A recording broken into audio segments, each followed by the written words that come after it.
दिल्ली के सीएम अरविंद केजरीवाल ने अब नया एजेंडा छेड़, वो भी हिंदुत्व की राजनीति में भाजपा से आगे निकलने की होड़ में लग गए हैं। अब ये देखना होगा कि हिंदुत्व की राजनीति में गुजरात पर अपना कब्जा कर सकते हैं या नहीं, ये तो आने वाला समय ही बताएगा। फिलहाल उन्होंने साज छेड़ दिया है। प्रेस कॉन्फ्रेंस कर उन्होंने कहा कि एक तरफ गांधी जी, दूसरी तरफ लक्ष्मी जी, गणेश जी का फोटो होना चाहिए, जिसके बाद इस मुद्दे को लेकर बहस छिड़ गई है और केजरीवाल रातों रात सुर्खियों में आ गए हैं। इसी क्रम में मुरादाबाद के सांसद डॉक्टर एसटी हसन से मीडिया ने बात की तो उन्होंने क्या कहा, आप देख सकते हैं।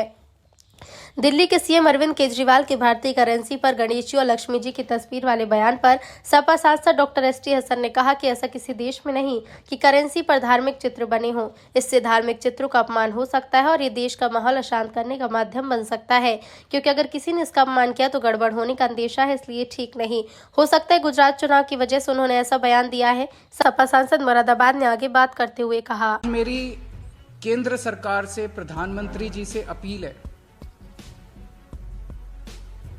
भारतीय करेंसी के ऊपर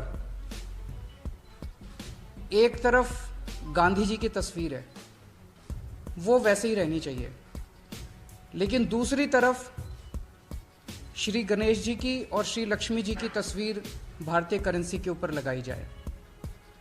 जैसा मैंने कहा कि हमें अपनी अर्थव्यवस्था को सुधारने के लिए, भारत को आगे तरक्की देने के लिए बहुत सारे एफर्ट्स की ज़रूरत है, लेकिन उसके साथ साथ देवी देवताओं के हम सब लोग देख रहे हैं कि हमारी अर्थव्यवस्था, भारतीय अर्थव्यवस्था की स्थिति बहुत अच्छी नहीं है। भारतीय अर्थव्यवस्था काफ़ी नाजुक दौर से गुजर रही है। हम सब लोग देख रहे हैं कि किस तरह से डॉलर के मुकाबले में रुपया दिन प्रतिदिन कमज़ोर होता जा रहा है, और इन सब चीज़ों की मार हमारे देश के एक आम आदमी को भुगत।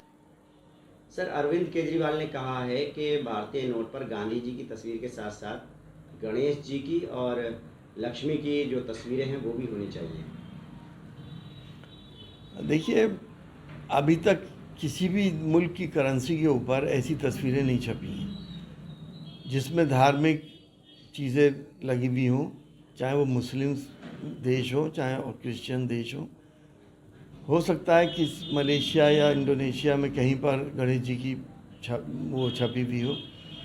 हम इससे एग्री नहीं करते। हम ये समझते हैं कि इससे इन धार्मिक चीज़ों की बेअदबी होने के चांसेस बहुत ज़्यादा हैं, और उसके साथ साथ हमारे मुल्क, हिंदुस्तान जैसे मुल्क के अंदर ये एक और मीडियम बन जाएगा अनरेस्ट पैदा करने का। कोई उसकी आकृति बिगाड़ के नोट पे भेज देगा, कोई कुछ कर देगा, कोई कुछ और करेगा, तो उससे एक अननेसेसरी एक नई और प्रॉब्लम खड़ी हो जाएंगी। हम सब धार्मिक लोग हैं, कोई भी काम हम शुरू करते हैं तो अल्लाह ईश्वर के नाम से शुरू करते हैं, हमारे दिल में वो बसता है। नोट पे छापने की ज़रूरत नहीं, ज़रूरत इस बात की है कि आपकी अक़ीदत उस परवरदिगार से, अपने पालनहार से होनी चाहिए। इस बयान के पीछे क्या गुजरात चुनाव का भी लिंक हो सकता है? जाहिर सी बात है कि चुनाव का माहौल है, हर आदमी होड़ में लगा हुआ है कि अपने आप को सब बड़े से बड़ा हिंदू साबित करने के, तो इससे भी लिंक हो सकता है।